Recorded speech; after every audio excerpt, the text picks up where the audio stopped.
দেখতে দেখতে প্রায় শেষের পথে ইউরো 2024-এর 17তম আসর।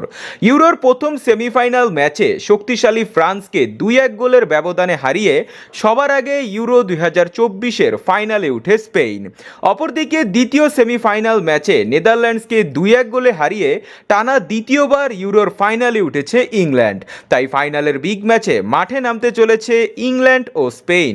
আজকের এই ভিডিওতে আপনারা দেখতে চলেছেন হাই ভোল্টেজ ফাইনালে ইংল্যান্ড ও স্পেন ম্যাচের সময়সূচি ও পরিসংখ্যান। বর্তমানে ফিফা র্যাঙ্কিংয়ে 1729 রেটিং পয়েন্ট নিয়ে টেবিলের 8 নম্বরে রয়েছে স্পেন। ওদিকে 1787 রেটিং পয়েন্ট নিয়ে 3 লায়ন্সরা রয়েছে 5 নম্বরে।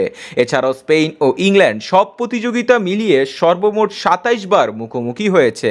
সেখানে ইংল্যান্ড জিতেছে 17টি ম্যাচ ও স্পেন জয় পেয়েছে 10টি ম্যাচে, বাকি 3টি ম্যাচ ড্র হয়েছে। আবার স্পেন ও ইংল্যান্ডের হেড টু হেডে সর্বশেষ 5 ম্যাচের পরিসংখ্যানে স্পেন জিতেছে 2 বার, একবার জিতেছে ইংল্যান্ড ও 2 বার ড্র হয়েছে। শেষবার দেখা হয় 2018 সালের ন্যাশনাল লিগে ও সেখানে 2-3 গোলে জয় পায় ইংল্যান্ড। স্পষ্টই বোঝা যাচ্ছে র্যাঙ্কিং, ফর্ম ও পারফরমেন্সের খুব বেশি একটা পার্থক্য নেই দুই দলের। পরিসংখ্যান যাই হোক না কেন ইংল্যান্ডের বিপক্ষে এগিয়ে থাকবে স্পেনই। তবে স্পেন এখনো পর্যন্ত 3 বার ইউরো জিতেছে, সেখানে একবারও ইউরো জিততে পারেনি 3 লায়ন্সরা। তাই দুই দলের জন্যই ম্যাচটি হাই ভোল্টেজ ম্যাচ। দুর্দান্ত এই হাই ভোল্টেজ ম্যাচটি 15 তারিখ সোমবার রাত 1টায় শুরু হবে। ম্যাচটি অনুষ্ঠিত হবে জার্মানির বার্লিন স্টেডিয়ামে। তো বন্ধুরা, আপনি কোন দল সাপোর্ট করছেন তা কমেন্টে জানান।